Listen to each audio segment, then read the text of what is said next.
I want to express all of our gratitude to the Auditor General and his team for completing this audit. This has been about a 3.5-year journey for me that started when elected officials, locally elected officials in the borough of Shrewsbury contacted me. They are absolutely thrilled at the work that the Auditor General has done. They are very grateful as well. They are sitting in traffic on Interstate 83, and I know that they very much wanted to be here today.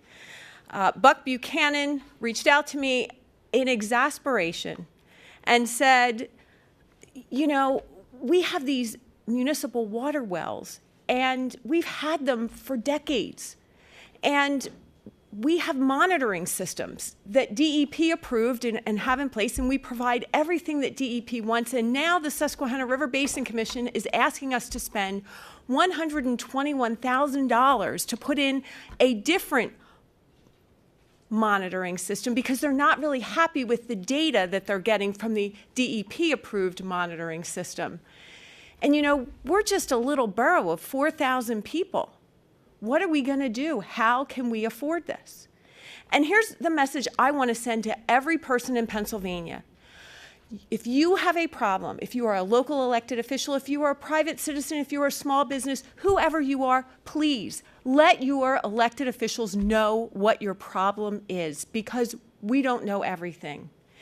I took that information, began to do some research, found like-minded colleagues in the Susquehanna River Basin Commission who talked with their constituents and said, we've got the same problems. We went to the chairman of the House State Government Committee, we held hearings. And the one that was really, really pivotal for me was in Selinsgrove at Susquehanna University when I began a line of questioning with the executive director of the Susquehanna River Basin Commission, Andrew Dayhoff, and asked him, who is he responsible to?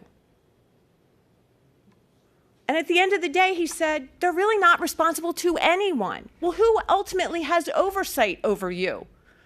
Well, the commissioners of the Susquehanna River Basin Commission, meaning each of the governors of the states, as well as the person who heads up the Army Corps of Engineers. Well, don't we appropriate money to you? Aren't our small businesses, our local governments paying you excessive amounts of fees and fines? Can we audit you? Well, we would let you look at our books. So I called Eugene and I said, can you audit them? He said, I don't have the authority to do it. And I said, well, how can we fix that? And we worked together.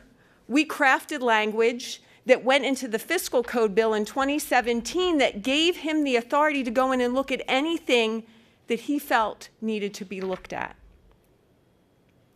And then he said to me, you know, I don't know if I'm going to have the funds to do this. So then we figured out a way to do that as well. We actually had the Susquehanna River Basin Commission pay for the audit because they fussed a bit at us, but in light of the fact that they're sitting on $10 million of reserves, I think it was an appropriate use of their funds.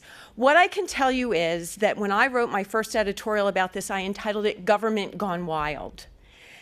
When Eugene and I talked last week, he said, you will be happy to know that you were right. You were on the right track.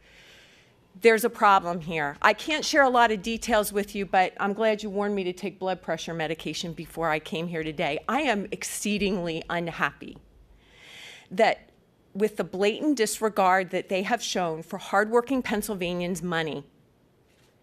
And I can tell you this, that going forward, we are going to comb through the work that has been done, and we will be taking further action going forward to make sure that this never happens again.